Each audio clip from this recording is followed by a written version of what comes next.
میرے پیارے آقا صلی اللہ علیہ وسلم کے پیارے دیوانوں، سرکار غوث پاک رضی اللہ تعالیٰ عنہ کی جو پہلی کرامت ہے، جس کا چرچا پورے گاؤں میں ہوا، پورے علاقے میں ہوا، آئیے وہ کرامت میں آپ کو سناؤں۔ غوث پاک رضی اللہ تعالیٰ عنہ ماہ رمضان المبارکہ میں پیدا ہوئے، رمضان کے مہینے میں پیدا ہوئے، اور جب آپ پیدا ہوئے نا تو صبح صادق سے لے کر غروب آفتاب تک آپ دودھ نہیں پیتے تھے۔ آپ کی ماں آپ کو دودھ پلانے کی کوشش کرتی، مگر آپ دودھ نہیں پیتے تھے۔ غروب آفتاب کے بعد آپ دودھ پیتے تھے۔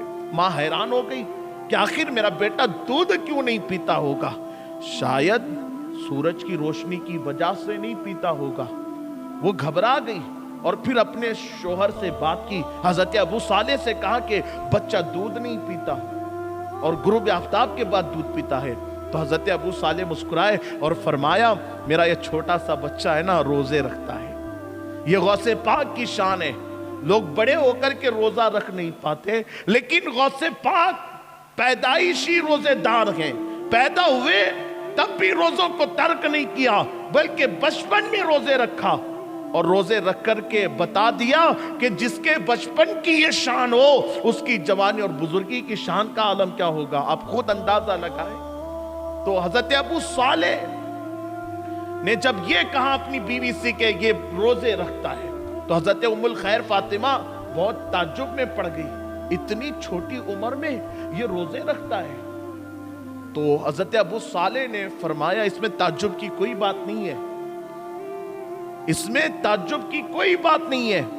حضرت ام الخیر نے پوچھا، تعجب کی کیوں بات نہیں ہے؟ تو حضرت ابو صالح فرماتے ہیں، کیونکہ اس کے پیدا ہونے سے چند دن پہلے میں نے خواب میں اللہ کے رسول کو دیکھا ہے، اور جب نبی میرے خواب میں آئے نا تو اس وقت آقا نے فرمایا، اے ابو صالح تجھے ایک بیٹا پیدا ہوگا، اور اس تیرے بیٹے کی شان یہ ہوگی کہ اللہ نے جو مقام اور مرتبہ مجھے نبیوں میں عطا کیا ہے، وہی مقام اور مرتبہ اللہ تیرے بیٹے کو ولیوں میں عطا کرے گا۔ وہ ولیوں میں سب سے اعلیٰ ہوگا، وہ ولیوں میں سب سے افضل ترین ہوگا۔ اس کی شان یہ ہوگی کہ اس کا قدم ہر ولی کی گردن پہ ہوگا۔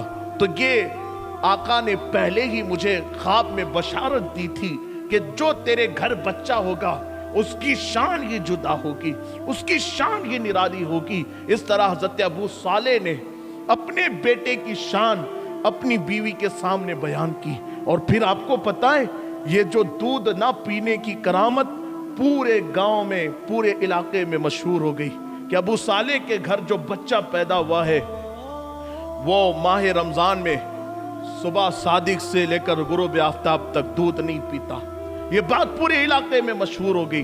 تو پھر ایک کرامت کا ظہور یہ ہوا کہ 29ویں رمضان کو جب لوگوں نے چاند دیکھا تو چاند نظر نہیں آیا، چاند نظر نہیں آیا۔ تو جب چاند نظر نہیں آیا، کیونکہ ابر پڑا ہوا تھا، ابر کی وجہ سے چاند نظر نہیں آیا، تو جب چاند نظر نہیں آیا تو علاقے کے ذمہ دار مل کر بیٹھے اور بات کی کہ کیوں نہ ہم یوں کریں کہ عشاء کی نماز پڑھیں گے، تراویح پڑھیں گے، اور پھر اس کے بعد صبح صادق سے پہلے اٹھ کر سحری کریں گے، اور سحری کے بعد فجر کی نماز پڑھیں گے۔ اس کے بعد حضرت ابو صالح کے گھر جائیں گے اور ان کی بیوی سے پوچھیں گے، جو تمہارے گھر بچہ پیدا ہوا ہے وہ بچہ دودھ پیا یا نہیں پیا؟